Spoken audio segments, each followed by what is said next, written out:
Hello friends, welcome to smart వంటిల్లు. అందరూ ఎలా ఉన్నారండి? బాగున్నారు కదా? ఇవాళ స్ట్రీట్ స్టైల్లో మైసూర్ బజ్జీ చేసుకుందాం. మైసూర్ బొండా చాలా ఇష్టం కదా అందరికీ, కానీ హెల్తీగా చేసుకుందామండి. ఎందుకంటే ఇక్కడ నేను గోధుమ పిండి వాడుతున్నాను, మైదా వాడట్లేదు.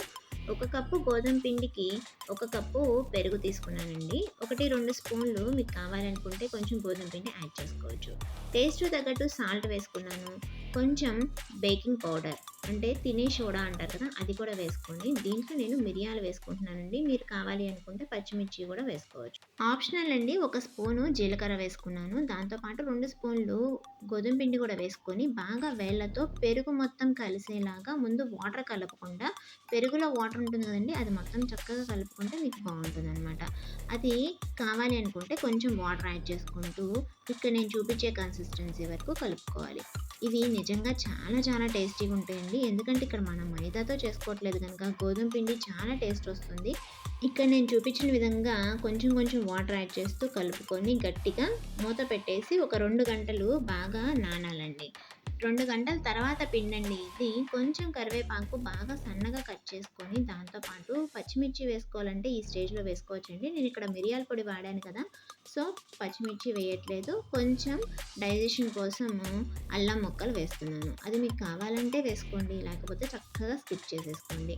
ఇక్కడ నేను చూపిస్తున్న విధంగా మాత్రం బాగా కలుపుకోవాలండి. ఎందుకంటే ఇలా కలుపుకుంటేనే మీకు ఫ్లఫీగా ఉండే మైసూర్ బజ్జీ వస్తుంది.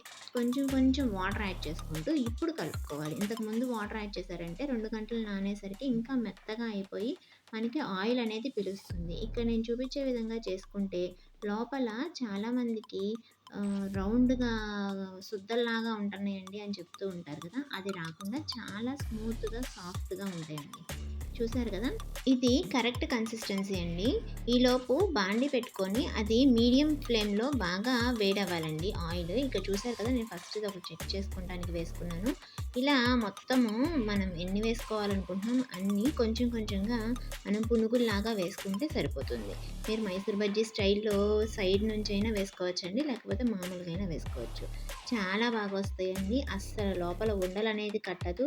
చాలా ఫ్లఫీగా, స్మూత్‌గా ఉంటుంది. ప్లస్ ఆయిల్ అనేది పీల్చదు. టేస్ట్ అనేది అమోఘంగా ఉంటుంది. ఎందుకంటే గోధుమ పిండితో చేసుకున్నాము, మైదా కాదు. డైజెషన్‌కి కూడా ఎటువంటి ప్రాబ్లమ్ ఉండదు. చూడండి, ఆయిల్‌లో కొంచెం కొంచెం వేగుతుంటే మీకు రౌండ్‌గా ఎలా వస్తున్నాయో కనిపిస్తుంది కదా, డిఫరెన్స్ అనేది తెలుస్తుంది కదా, ఇలా వస్తుందండి.